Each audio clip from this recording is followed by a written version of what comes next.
Bienvenidos, mi nombre es Mariela Silva, soy profesora y la charla que trataré de desarrollar es el derecho a la educación.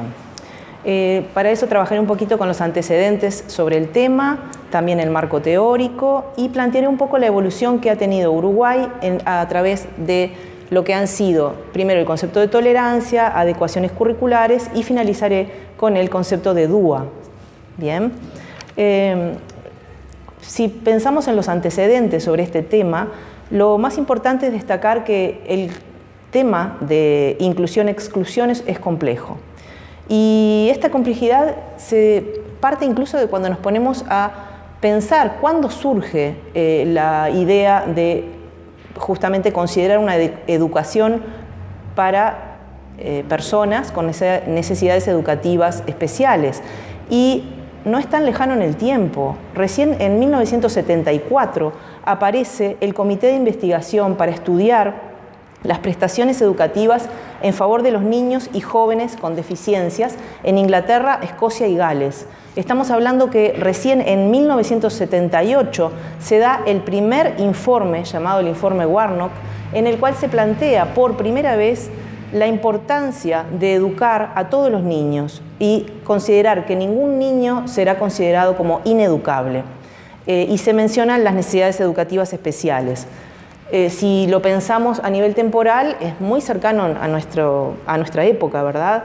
Y luego, en 1994, en la Declaración de Salamanca, a la cual Uruguay suscribe, se considera, ¿verdad?, que la escuela debe ser para todos. Voy a ir un poquito más rápido ahora. Se menciona también, aparece la Convención sobre los Derechos de las Personas con Discapacidad en 2006. En nuestro país, especialmente la Ley de Educación en 2008, sí, que agrega que las propuestas educativas respetarán las capacidades diferentes y las características individuales de los educandos, de forma de alcanzar el pleno desarrollo de sus potencialidades. Cada uno desarrollará las potencialidades en las cuales tenga y lograr como objetivo el desarrollo máximo de sus propias potencialidades es lo que nosotros tenemos que pretender con la educación. Luego, en 2010, la Ley de Protección Integral de Personas con Discapacidad, la Ley 18.651, también menciona, ¿verdad?, que se le debe brindar a las personas con discapacidad todo tipo de medio, y ahí menciona inclusive los pedagógicos, para que se desarrollen todas sus dimensiones. Cuando en Uruguay también en 2017 se elabora el protocolo de actuación para la inclusión de personas con discapacidad en los centros educativos, y allí, en el punto 4, se menciona que se debe prestar el apoyo necesario a las personas con discapacidad en el marco del Sistema General de Educación. La idea es que nadie quede excluido del sistema de educación por motivos de discapacidad o por motivos, digamos, de ningún tipo, ¿verdad? Por supuesto que para mejorar esta situación siempre nos debemos enfocar o profundizar en un enfoque que considere a la educación como un derecho humano, en la preservación de los derechos humanos, que por supuesto está consagrada en la Ley General de Educación. Esto un poquito brevemente lo que ha sido la evolución de los distintos marcos, digamos, legales, ¿sí?, que hacen que la educación obviamente es obligatoria para todos y todas. En cuanto al marco teórico, es muy importante también delimitar y hacer especial hincapié en que el concepto de educación inclusiva es un medio fundamental para los cuatro aspectos fundamentales, los cuatro pilares del aprendizaje: aprender a conocer, a hacer y a convivir. Que si nosotros pensamos esos cuatro aspectos, son los que obviamente obtenemos en la escuela, en la educación pública, cuando compartimos, ¿verdad?, con distintos niños, con distintas familias, con distintas situaciones. Lo que aprendemos es a conocer, pero también a hacer y a convivir. La inclusión exige la puesta en marcha de una estrategia educativa holística desde la primera infancia, a fin de incorporar las preocupaciones en materia de aprendizaje de los grupos marginados o excluidos y abordar esos 4 pilares de la educación de los cuales hemos hecho hincapié. En una conferencia de 2016, Echeita dice, que fue en la Facultad de Psicología, acá en la UCUDAL, que la inclusión no es un asunto marginal, sino la tarea compleja de repensar nuestros sistemas educativos para que contribuyan a una sociedad más inclusiva. Y la educación, en una sociedad democrática es inclusiva o no es educación. Ese es un concepto que tiene que ser una bandera y que es una bandera para nosotros, para los educadores, ¿no? Por eso adherimos a la conceptualización de este término como la educación inclusiva, ¿no? Como el propósito común de desarrollar en todos los niños y jóvenes las capacidades, los conocimientos y las actitudes para ser independientes y lograr mejores resultados escolares y para construir sus proyectos de vida en torno a aspiraciones elevadas y a la voluntad de alcanzar en su vida los logros que son importantes para ellos. El aprendizaje, entonces, es la preocupación por garantizar el mayor nivel de logro en todas las competencias imprescindibles incluidas en el currículo. A eso es a lo que debemos aspirar. Y para esto tenemos que distinguir integración de inclusión. Frecuentemente se confunden estos términos y es muy importante que tengamos claro entonces que la integración es un movimiento, es el movimiento que hace la persona adaptándose a la estructura, para que luego la estructura se adapte a ella, a la persona, ¿no? Esto en la singularidad de cada caso. Para que se entienda, yo siempre recuerdo el caso de mi alumno Martín en el Dámaso, el cual concurría en silla de ruedas, había que subirlo todas las tardes, todos los escalones del Dámaso, ¿sí? Bajar su silla, y allí él podía entonces moverse. Hasta que, por supuesto, se construyó la rampa, mucho tiempo, unos meses después de que Martín comenzó, ¿verdad?, a ir a clases. Y eso es lo que llamamos integración, es decir, es el movimiento que hace la persona, ¿sí? Se tiene que adaptar a la estructura y después la estructura se adapta a la persona, ¿bien? Pero el concepto de inclusión es una idea mucho más fuerte e implica que la estructura debe tener previsto las distintas características que tenemos las personas, los estudiantes, los docentes, y que en ese marco entonces la estructura esté pronta para recibir a la diversidad. ¿Bien? A las personas en situación de discapacidad, la institución debe entonces estar preparada para recibirla sin que sea un movimiento que tenga que hacer la persona que llega, ¿no? La inclusión es entonces una perspectiva de transformación del entorno. La inclusión trata de hacer efectivo entonces el derecho que tenemos todos y todas a la educación, el respeto a la diversidad y la eliminación de toda forma de discriminación en el contexto del aprendizaje. Todas las personas obviamente somos distintas, eso es un hecho incuestionable, pero todos somos distintos también en la medida que somos irrepetibles. Por eso es que no ha habido, ni hay, ni habrá nadie como yo o nadie como tú.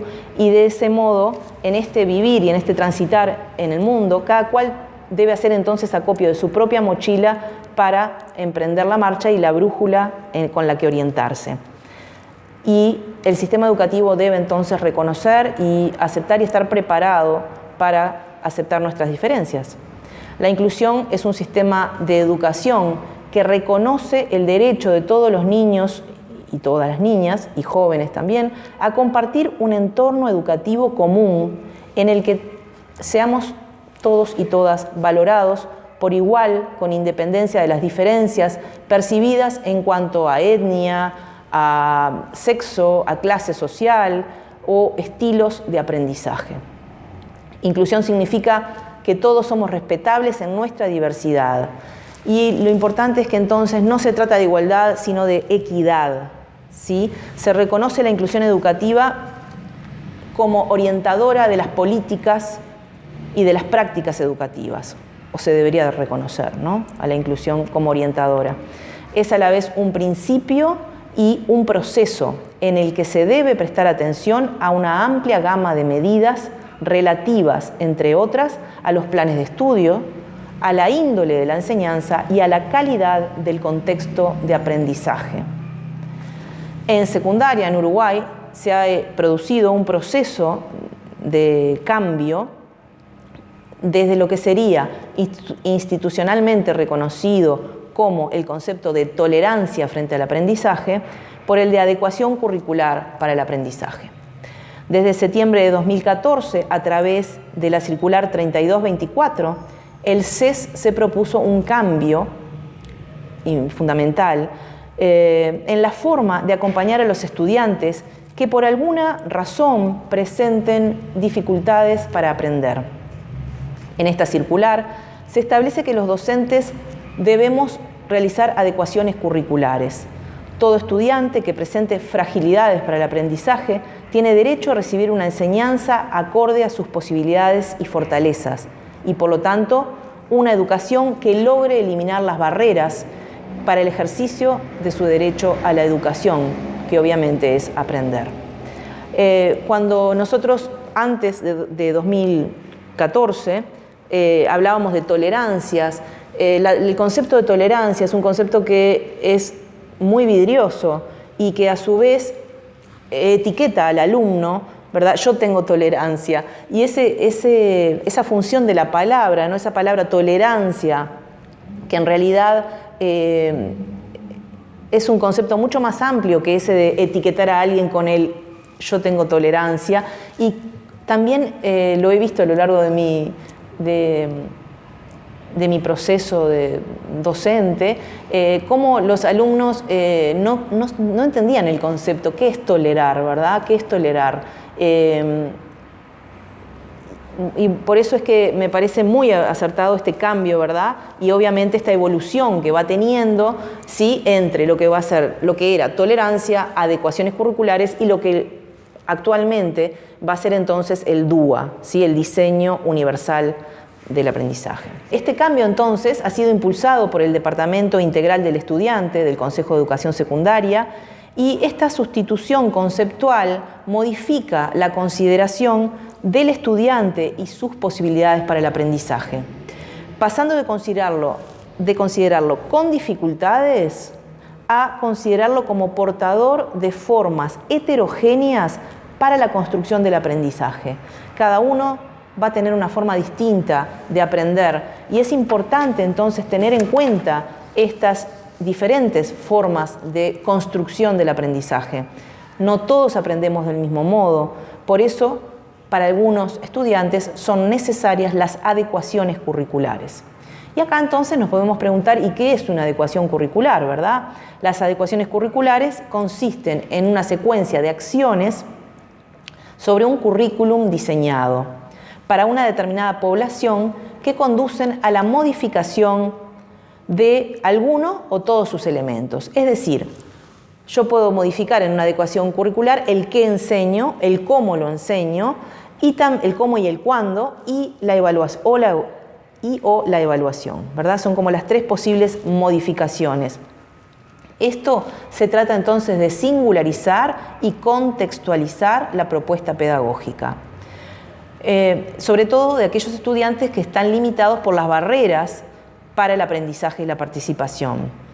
La guía de adecuaciones curriculares trabaja con un amplio espectro de formas diversas de aprender.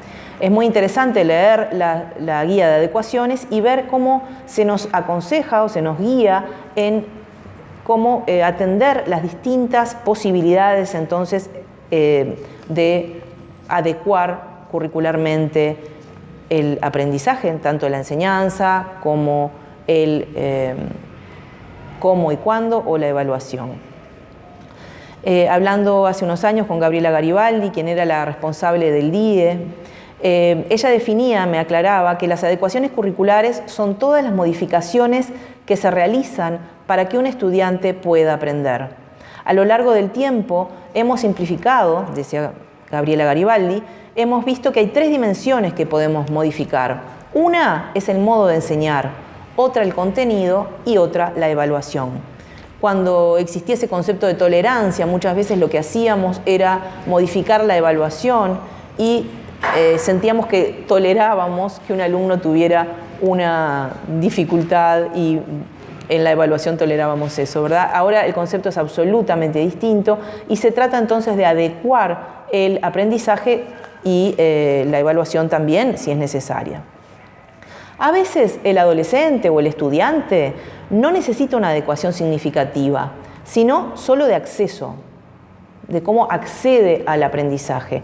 En otros momentos se puede modificar el modo en que yo enseño en ese curso, en esa clase, y también, por supuesto, modificar la evaluación. Cuando hablamos de modificar, también generamos un pretexto para hablar sobre la didáctica inclusiva que usamos. Pensar la clase desde distintas perspectivas es lo que enriquece también nuestra práctica docente. Ainscow, 2001, afirma que los docentes que logran un clima de clase donde se desarrollan relaciones auténticas entre estudiantes y profesores demuestran asertividad, coherencia, equidad y generan confianza. Ainscow, en un trabajo en 2017, sostiene varios principios ineludibles para organizar la educación inclusiva, ¿verdad? Uno de ellos es la eliminación de las barreras. Por ejemplo, barreras entre los alumnos, barreras entre los alumnos y los docentes o barreras físicas, ¿verdad? Otra es el desmantelamiento de los programas y servicios especiales, aislados.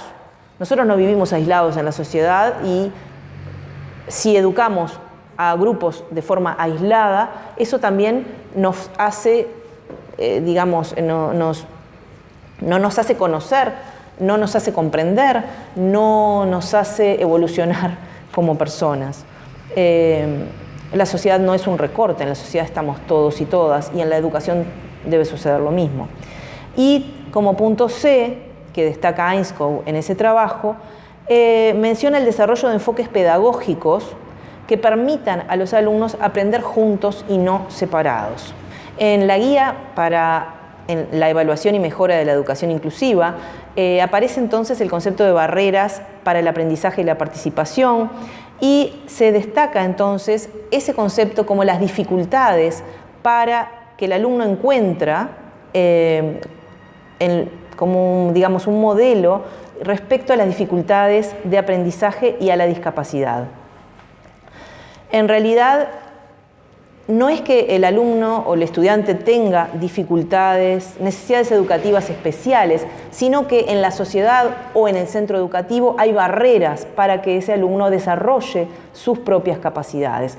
Cambiamos el modelo, la concepción entonces de que la dificultad estaba en el, entre comillas, discapacitado, ¿sí? Y ponemos el acento en mejorar o eliminar o de hacer desaparecer esas barreras que provocan entonces la dificultad. Este modelo, que así se presenta como un modelo social, contrasta con el modelo clínico o el modelo médico, en que el estudiante es el discapacitado o la persona en situación de discapacidad, ¿sí? Es aquella que en realidad encuentra una barrera para desarrollar sus potenciales. De acuerdo entonces con este modelo social, las barreras del aprendizaje y la participación aparecen a través de una interacción entre los estudiantes y sus contextos. La gente, las políticas, las instituciones, las culturas y las circunstancias sociales y económicas que afectan a sus vidas. Las barreras, al igual que los recursos para reducirlas, se pueden encontrar en todos los aspectos y estructuras del sistema, dentro de los centros educativos, en la comunidad, en las políticas locales y nacionales. Las barreras pueden impedir el acceso al centro educativo, como en el caso del alumno, ¿verdad?, que por las escaleras no podía acceder al centro educativo normalmente, o limitar la participación dentro de él.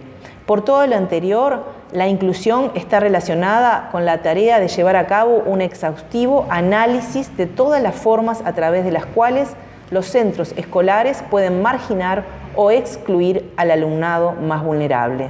Por lo tanto, es mucho más de lo que hasta la fecha conocemos como integración escolar.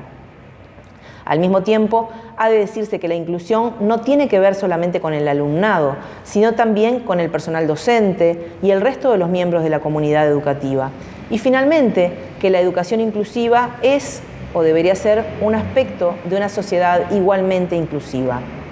Actualmente se tiende a trabajar con el DUA, que es quien realmente puede dar respuesta a todo esto planteado. El DUA es el diseño universal para el aprendizaje y se trata entonces de reducir las barreras, de optimizar los niveles de desafío y apoyo. En definitiva, el DUA nos plantea la necesidad de prever y de atender las necesidades de todos y todas. Si pensamos en algo tan sencillo como incluso lo que podría ser las tiendas de ropa, ¿verdad? En las cuales incluso existen tiendas de ropa para talles especiales, ¿sí? Y en realidad en la sociedad somos todos distintos, como ya lo planteé, somos todos especiales. Por lo tanto, el hecho de que uno entre a una tienda y no haya talles para la persona, ¿verdad? Para uno, resulta una discriminación que en realidad no es necesario hacerla, no es tolerable, digamos. En realidad tendríamos que entrar a una tienda donde hubiera talles para todos, y eso es un poco lo que queremos, una sociedad en la cual todos estemos incluidos y que se prevea entonces la disposición para que todos nosotros, todos los cuerpos, todas las personas, todas las distintas realidades podamos asistir al mismo centro, ¿verdad? El diseño universal para el aprendizaje busca crear las condiciones para que podamos encontrarnos cómodos en el mundo en que habitamos, sin tener que ir, y usando la misma metáfora, a casas de talles especiales o quedarnos sin un lugar en la sociedad, ¿verdad? Nuestro mundo, nuestras instituciones deberían prever nuestra diversidad y transformarse en un espacio en el que todos y todas nos sintamos cómodos y desarrollamos al máximo nuestras oportunidades y nuestros aprendizajes. Y para finalizar, al decir de Carmen Alba Pastor, ser conscientes de la diversidad implica tener que dar respuestas que respeten las diferencias. Bueno, muchas gracias.